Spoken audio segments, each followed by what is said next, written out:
ஹைவர்ஸ் எல்லாருக்கும் வணக்கம். நான் உங்கள் ஜனா பேசுகிறேன். இப்போ என்ன கண்டென்ட் பார்க்க போகிறோன்னா, நம்ம கங்குவா படம் இன்றைக்கி ரிலீஸ் ஆகிருக்கு. இது ரசிகர்களை வியக்க வச்சதா இல்லை வியர்க்க வைத்ததான்றது தான் என்னோட ஒரு விஷயமா இருக்குது. என்ன பண்ணியிருக்காங்கன்றதை டீட்டெயிலாக பார்க்கலாம். அதாவது மனிதனின் ஆகச்சிறந்த குணம் மன்னிப்புன்றது பிரம்மாண்ட மேக்கிங்கில், அப்புறம் அதே மாதிரி ஒரு ஃபேண்டசி உலகின் வழியே புதிய திரை அனுபவத்தை கொடுக்க முயற்சிட்டுருக்கார் நம்ம சிறுத்தை சிவா. அந்த அனுபவம் எந்த அளவுக்கு பயனளிச்சிருக்கின்றதை நம்ம டீட்டெயிலாக பார்க்கலாம். அதாவது கோவாவில் வாழ்ந்து வரும் பிரான்சிஸ், அதாவது சூர்யா பணத்துக்காக காவல்துறையில் கை காட்டும் ஒரு குற்றவாளியில் அடிச்சு தரும் உதவியாளராக இருக்கார். முக்கிய ஒருவர் பிடிக்க சொல்கிறாங்க. சிறுவன் ஒருவர் பார்க்குறாரு.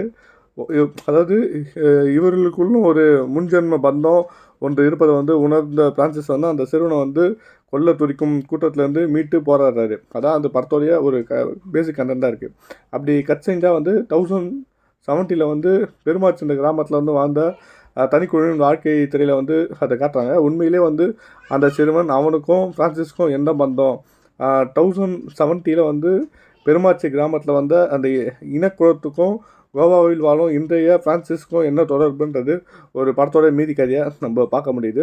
1070க்கும் 2004க்கும் ஒரு இரு காலகட்டத்தையும் எடுத்து அதை நம்ம அது லினியர் முறையில் காட்சி முன்னுக்கு முன் அது கலவையாக கட்டுற விளையாடி இருக்காருன்னே சொல்லலாம் சிறுத்தை சிவா. இந்த படத்தில் ஒரு பிரமாதமான களமான 1070 காலகட்டத்தையும் அதில் வாழும் குழுவையும் அது ஒரு போரை உள்ளடக்கி அவங்களுடைய வாழ்வியர்வையும் ஒவ்வொரு அந்த குழுவையும் மோதல்கள் பிரம்மாண்ட மேக்கிங்கில் கண்களுக்கு விருந்தாக பண்ணியிருக்காரு நம்ம சிவா அவங்களோட டீம்.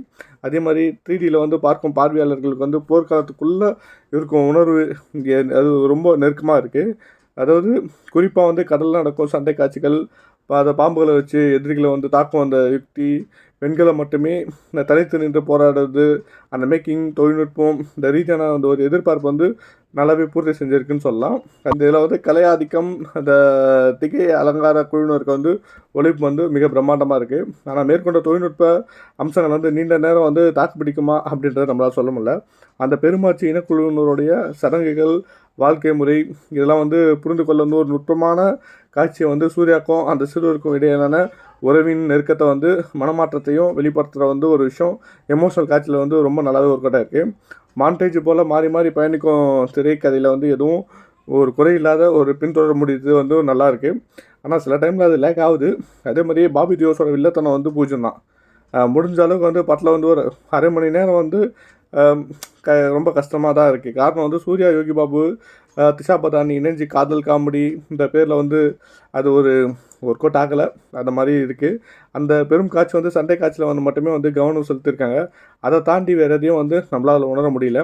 சூர்யான்ற ஒரு ஒற்றை கதாபாத்திரத்தை தவிர்த்து மறு எந்த கதாபாத்திரம் வலுவாக எழுதலை.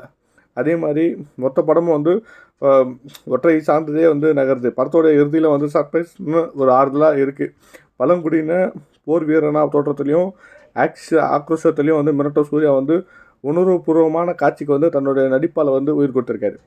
அதே மாதிரி மறுபுறம் ஜாலியான சேட்டை செய்யும் பிரான்சிஸ் கதாபாத்திரத்தை ஒரு அசத்திருக்காரு. மொத்தமாக படத்தில் ஒரே ஆளாக, அதாவது தோளில் சுமந்து கரை சேர்த்துருக்காரு. காதலுக்கு திஷா பத்தானி, காமெடின்ற பேருக்கு யோகி பாபு, ரெட்டிங் கிங்ஸ்லி, மிரட்டலான உடலமைப்போட சார்ந்த கதாபாத்திரத்தை கையாண்டுருக்காரு பாபி தியோஸு. கோவை சர்லா, நம்ம KS ரவிக்குமார், கருணாஸ், போஸ் வெங்கட், திஷா சூத்மன் இந்த மாதிரி மற்ற கதாபாத்திரம் தேவையான நடிப்பு கொடுத்தனாலும் அழுத்தமான கதாபாத்திரமாக இல்லை. திரையரங்கு முழுக்க இறைச்சலை நிரப்பியிருக்கு தேவிஸ்ரீ பிரசாத்தோடைய மியூசிக்கு. சண்டை காட்சிக்கு பின்னணி இசை ஓகேன்னாலும் கூட பல இடத்துல ஒழிச்சு அதீத இறைச்சலையும், சூர்யா அந்த அந்த பீச் சத்தம் ஒன்று காதுக்கு நம்மளுக்கு ஒரு பலனாக இல்லை. வெற்றி பழனிசாமி ஒளிப்பதிவு படத்தோடைய தரத்தை மேலும் கூட்டியிருக்கு. இந்த மாதிரி ஒரு சில இடங்களில் பின்னடைவையும், ஒரு சில இடத்துல படம் ஓரளவுக்கு நல்லாவும் இருக்குன்னு சொல்லலாம். படம் மொத்தமாக ஃபேமிலியோடு பார்க்க வேண்டிய ஒரு படம். நல்லா இருக்குது. பார்த்துட்டு உங்களுடைய அப்டேட் என்னென்னு சொல்லுங்கள். தேங்க்யூ.